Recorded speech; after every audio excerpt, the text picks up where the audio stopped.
Well, hi, welcome to MATH465, Numerical Computing.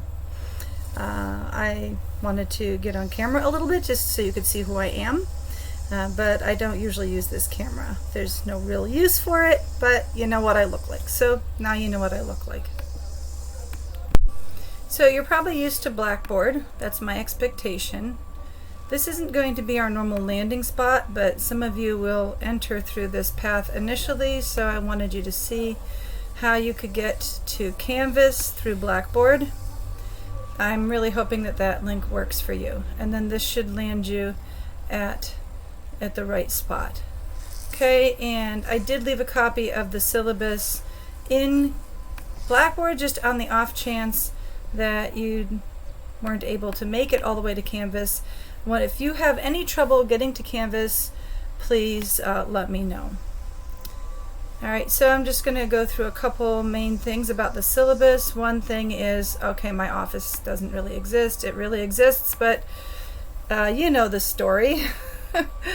Anyway, my anticipated office hours are currently set for Tuesdays, 9:30 to noon, and so on and so forth. If you will notice, our office hours are, there's a 20-minute gap between when class ends and when office hours begins. So I'm going to be able to stay after class just for a couple minutes, but staying after class means if you want to come to office hours, you're going to have to leave the Zoom session and enter the online office hours Zoom session, because the office hours will be joint with my calculus class. They also may be subject to change, so don't quote me just because I made a video.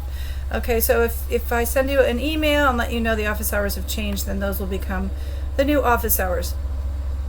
I recommend that you get the textbook that I worked off of when creating the course, which is this purple edition, the 7th edition of Burden Fairs. You should be able to get it for less than $20, including shipping. If you want the 8th edition or the 5th edition or the 6th edition, those are all fine. If you're having trouble finding an inexpensive copy, let me know.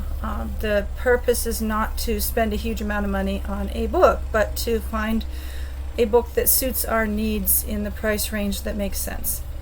Please install the most current version of Python 3. I'm going to make additional instructions available to you of what to do beyond simply installing Python 3. Now, if you already have Python 3.7, that's fine. I think it's 3.8 now. But if your version is early 3. Whatever, then you're going to probably want to update it. I assume you know how to use Blackboard. We're just going to use it to springboard into Canvas.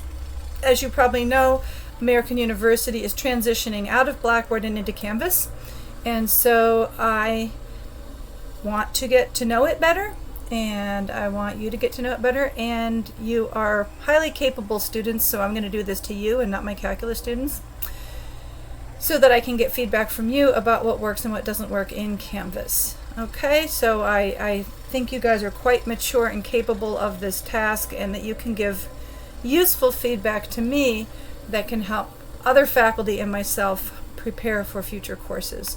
We will be using Zoom unless something bad happens. So I know there's other online platforms, and there could be a situation where an international student, for example, can't get into Zoom but can get into something else. So barring any unforeseen technical difficulties, we will stick with Zoom. I have a YouTube channel, and there's a tiny URL that can take you there. I also have a Twitter account, and I very rarely use it. The only time I intend to use it is if I'm trying to get into the classroom and for some reason I can't get into the Zoom room or whatever, and I also can't email you. So if I'm trying to get into the classroom and for some reason it's not working, and then I try to get into Canvas or Blackboard and email you guys and I can't email you, what I'm thinking is, like, if my power goes out and I can somehow use the internet off my phone and I don't have any other internet, in that case I would put up a tweet so you'd know what's going on. Alright, so barring any crazy things happening, I will not be using Twitter, but that is my backup, so if you can't find me, just check for a Twitter post. I do expect you to come to class willing and able to participate, and I'll say more about this in a bit. But you are expected to watch the videos in advance of coming to class. Although I know I may speak slowly, I'm more than happy if you crank that speed up to 1.5, 1.75, even if you can double the speed. As long as you understand what I'm saying, feel free to speed up the video. I won't be offended. I won't even know even, but I also won't be offended. In all your courses, including this one, you should have a mechanism for keeping track of your commitments. I suggest making a weekly checklist for yourself so that you can get through all your tasks, or at the very least know which ones you've forgotten to do. Please arrive on time to the online meetings. If you enter and you're partway through the discussion, you may not really know what's going on. So do your best to show up on time. Grading is going to be pretty straightforward. Your participation matters. If you are having connectivity issues or life issues, please communicate with me about that because the attendance does count. But if there are extenuating circumstances, then I will not allow this to count against you. You will be given online quizzes in Canvas, and you can take them as many times as you like. They are quizzes in quotes because they are take as many times as you like, allow you to help with your friends. Everybody gets the same quiz. It's essentially a worksheet check to make sure you understood the worksheet. The projects are going to comprise a huge portion of your grade. For graduate students, you also have a separate presentation in addition to Project 4. Okay, so we'll talk about Project 4 when we get there, but there are capstone requirements that are associated with Project 4.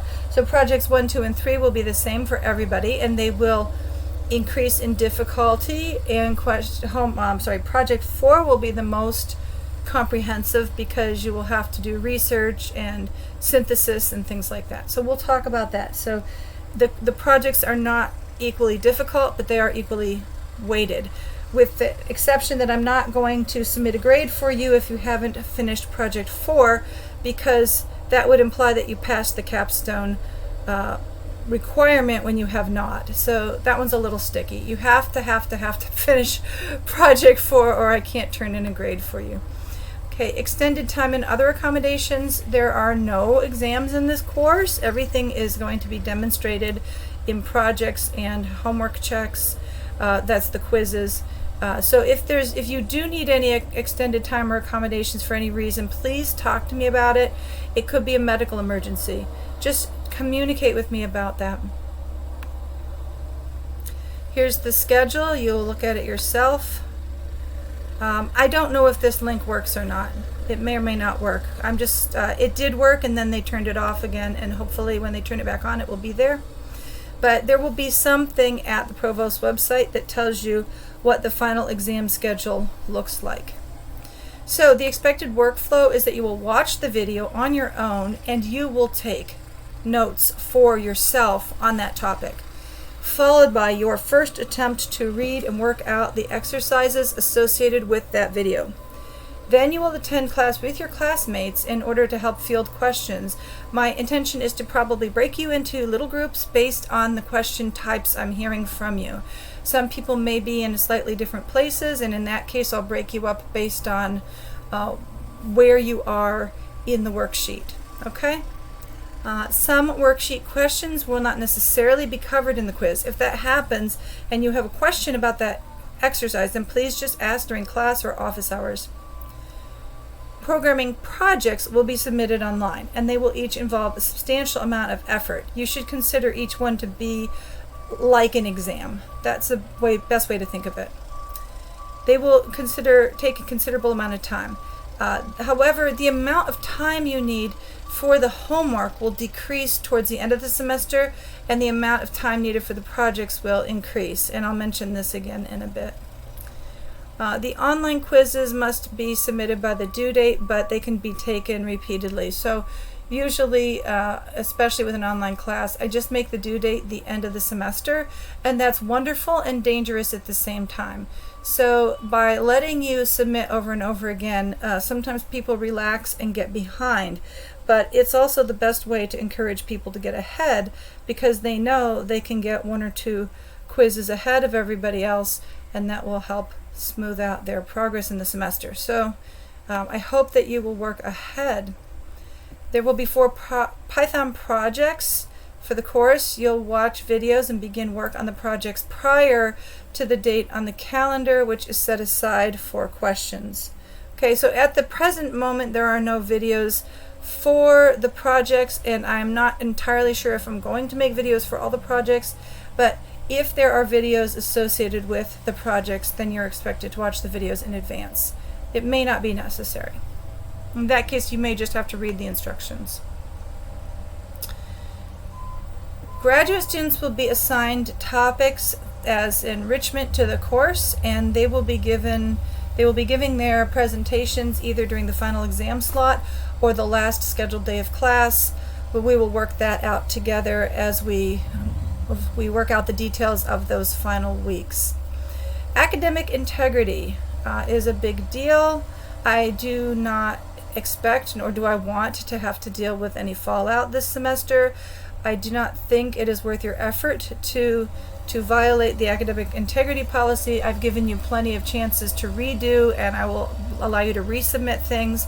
And so if you even feel any kind of stress as though you might want to steal somebody's code or pay somebody to do your project or anything like that, just don't. Just stop. If there's any kind of stress that's causing that, just come to me and talk to me about what is stressing you out and how I can help you reach your goals. You've already paid me a great deal of money, and the institution a great deal of money, for help learning this material. So it's not worth your effort. It's not reasonable to go outside and try to get help from an illicit source when I'm already here wanting to help you. So please just come to me if there's any concerns, and we'll work them out. The tone in the classroom is you should come with an open mind, come to learn. Don't be afraid of asking questions or admitting you don't understand something, even if you think it's very basic. It's easy to get intimidated in a math class or in a computer science class. Just don't be intimidated. Everybody's here to learn, and make sure that you are very encouraging of other people's questions. Bandwidth permitting, you should attempt to keep your camera on when appropriate, but especially when you're in small breakout rooms. I don't so much expect that if we're in a large group setting, but when we're in a small group setting, it's really, really important. And I do prefer it even in a large group setting, but I understand some people don't feel comfortable with that. But when you're in a group of 3 or 4 students, then it makes it much easier for you guys to work in a group when you're sharing your actual faces with each other. Okay, so that's that. I wanted to sort of bring up some ideas for you.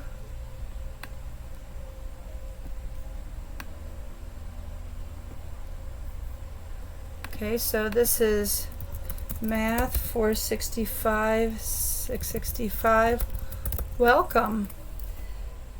So I will give you instructions on how to install Python, but this is important. Read syllabus. We basically did that, but just reread it for yourself. Install Python.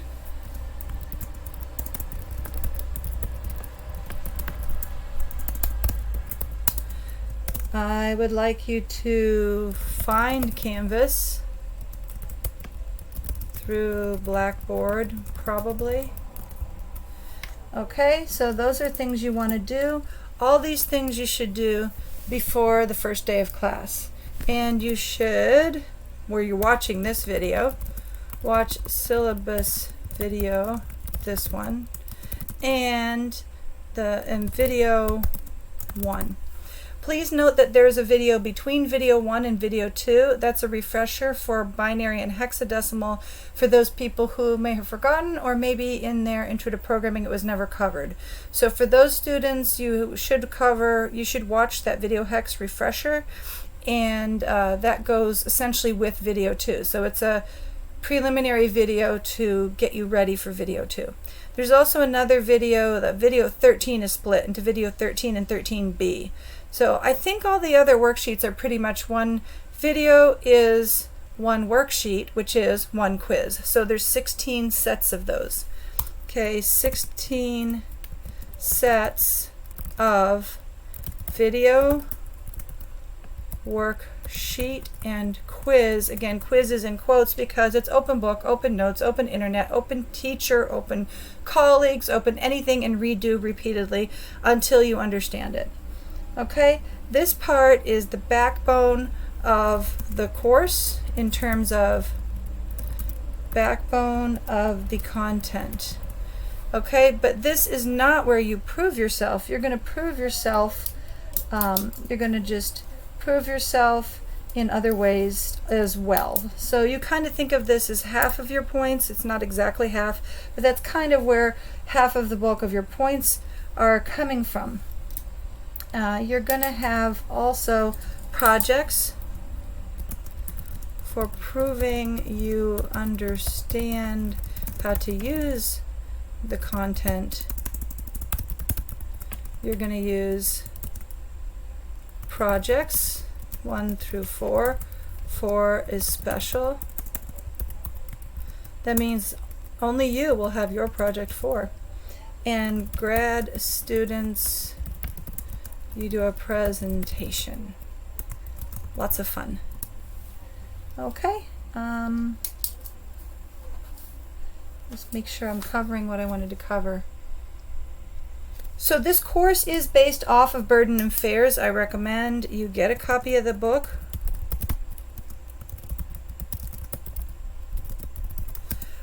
It is not absolutely required because you will be taking notes off the video. So you can get away without it. I'm not spelling recommend correctly. Am I? I don't know. Are there 2 C's? This thing doesn't have spell checker like in this mode. Anyway, so again, it could be any version of Burden Fairs, but you're going to probably aim for version 5, 6, 7, or 8 is the time frame. All those versions were very similar, and that was, I used version 7 when writing the course. While you're at it, get a writing tablet, around $40 value, and I'm just putting that down there because there are some really expensive tablets, and that is not what I'm talking about. I'm talking about a simple device that has no battery. It plugs in with a USB connected, and so it is so battery free, USB connected. You plug it into your computer, and that allows you to write on your screen. It allows you to sign documents. Once you have one of these things, you'll wonder how you ever functioned without one. So I just think it's standard equipment, but it's something that will be very useful to you in communicating with your colleagues in the breakout sessions if you want to jot down something. If you don't get one of these, you're going to end up doing the following. You're going to like write on a piece of paper and hold it up to your camera, which it works, but it's just really hard to do that. So this is a strong recommendation. It's not a requirement. Okay. I wanted to sort of give you a sense for the time expenditure in this course, and so let me try to make this feel natural, hopefully. This is the start of the class. This is probably you right now, although class isn't starting for 3 weeks, but you're probably watching it now. And this is the end of the class, and you're going to expect to spend time like this on the projects. So this is going to be your project time. But the time you spend on the worksheets and quizzes will kind of be going in the opposite direction. I expect it to kind of go like this. The worksheets and quizzes are going to decrease as the amount of time you spend on the projects increase. Will the grand total go up or down? I don't know. I'm not really sure how that's going to work out. So if I teach this in the future, then I will have your experience to guide future students. But the worksheets and the quizzes will be available from the beginning of the class. So what I expect you to do, I hope that those of you who are wise, you will work ahead on worksheets In fact, you can work ahead on the projects, but it would be easier to work ahead on the worksheets than on the projects because of the way it's structured. So my recommendation is to work ahead on the worksheets, and then your work profile will look more like this. You'll just front load your semester at the beginning, and you'll be a couple days ahead, so that by the time you're working on the projects, you'll be completely through the worksheets. Or you might, if you have 90% on all the worksheets, then you might want to go back and raise some of them to 10s, something like that. So you can work the worksheets as you wish. I have taught lots of other classes, so what a lot of students do with those is they'll say, okay, some students will just insist for themselves that they get a perfect worksheet before they move on to the next one, while other students will say anything between 7 and 10 is fine. I'll go back later at the end of the semester and raise the ones I want to raise. Both of those strategies are fine. I don't recommend you move on until you have at least a 70% on one of these quizzes. Okay, so at least keep your average 70 and above before you move to the next one. The quizzes are auto-graded, so I usually let people work on them up until the bitter end. So sometimes people want to know exactly how many points they need, and they'll go back and fix a couple more after they've already gotten their projects graded. I hope we don't get into that nitty-gritty, but there's always somebody who falls into that category. Somebody who's been, maybe struggling to get that B or whatever they want very badly, and they'll say, how close am I? In that case, if they have not collected all their points on their worksheets, I can say, well, I see you got a 6 on worksheet 4. Why don't you go back and fix that? And sometimes that's enough to bump them up. So that's just something to keep in mind. Videotaping.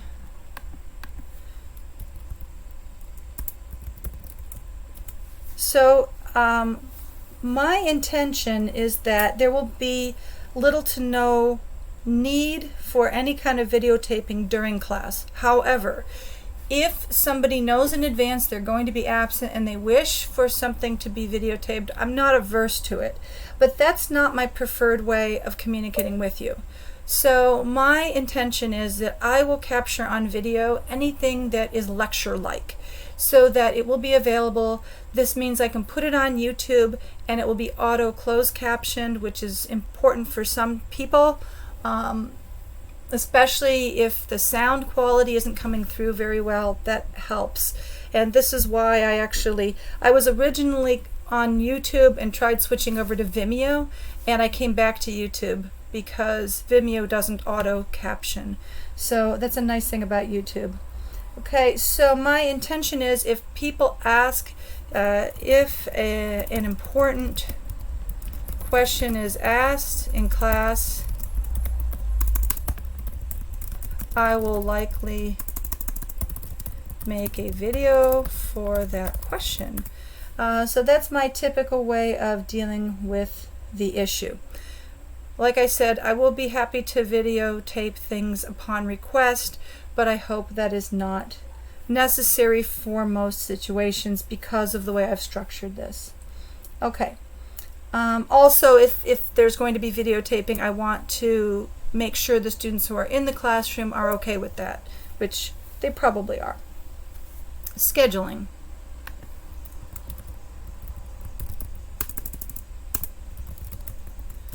We will have 2 Zoom rooms at least.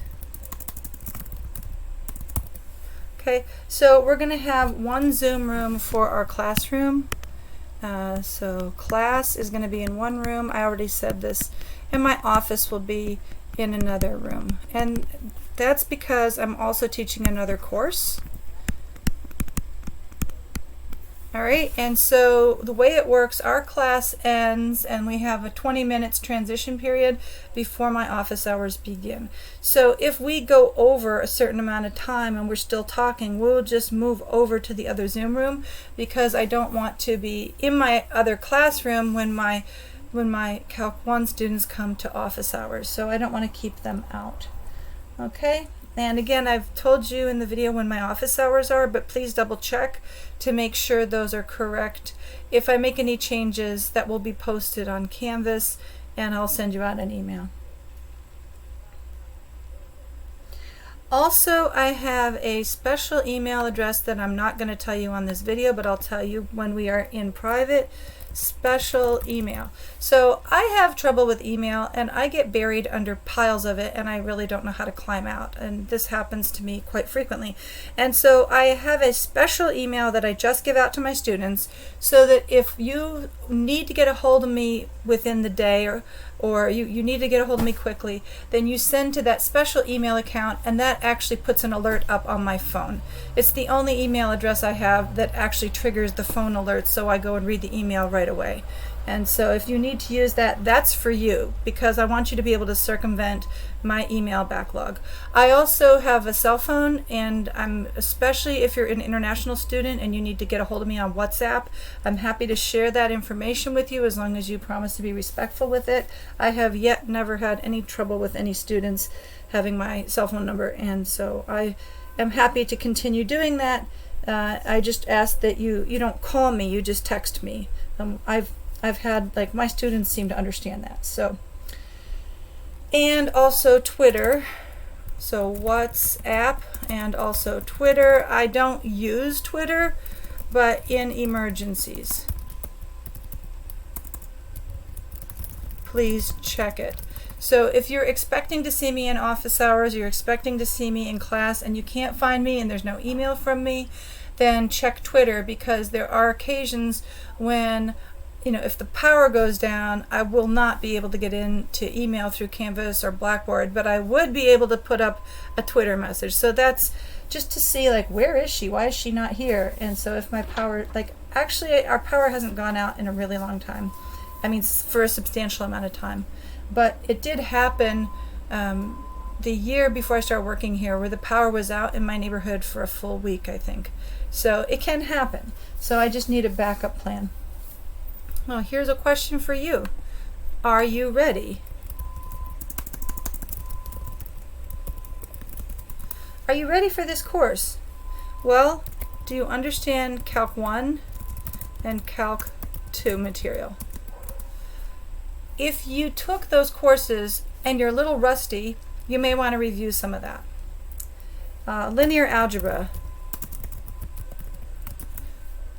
Hopefully you've taken linear algebra, and as we go through the certain units that require it, I will do some review with you. So it's okay if you're a little bit rusty, but hopefully you have a pretty good idea of what happens in linear algebra. Intro to programming in Python 3. It's okay if your programming background is in something other than Python 3. My opinion is that Python 3 basically writes itself. So if you've never programmed in Python, it's not a big deal.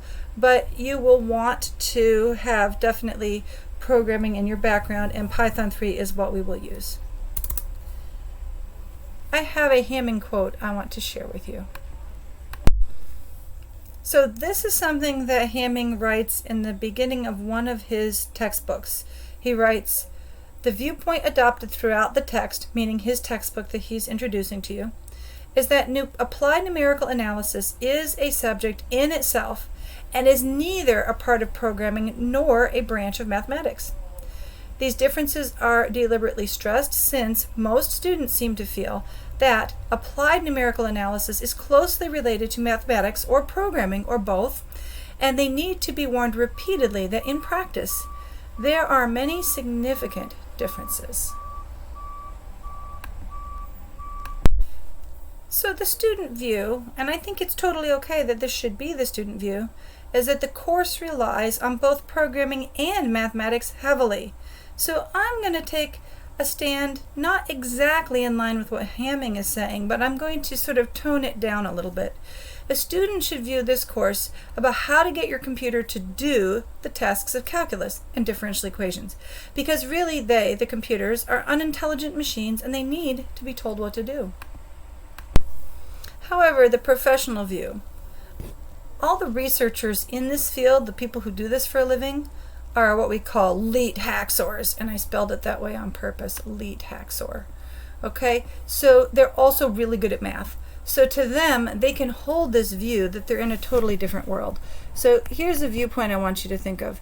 As you're a student going through, here's where you are now. You're sort of here, and here's math, and here's CS, and you're not really sure which way you're going to go or if you're going to straddle the middle, but somewhere over here is numerical computing. And out here, people see, oh, we're in totally different worlds. The numerical computing people are over here, the CS people are over here, the math people are over here, and they can't talk to each other. But you are still down here earlier in your education and your experience, and you haven't fully differentiated yet. So to you, it's perfectly reasonable for you to see this course as a merge between between computing and also mathematics. So I think that Hamming is right, but yet for students, I think it's a little too strong to tell you that right now, because you are still growing and developing, and to you, this course is a merge of these two things. And I think that's completely fine for you to feel that way, and your experience in this course will be mostly that they're overlapping circles. Okay, what next? Well, you should go explore Canvas, because I will be continually building it and adjusting it and changing it, so go have fun climbing around. Install Python 3. At the very least, read my instructions, because there are packages you need to install. So if you already know how to install packages, fine, but just install the packages I ask you to. When you're done installing Python 3, watch video 1, try worksheet 1, and you can even try quiz 1 if you are up for it. And I will see you in class. Take care.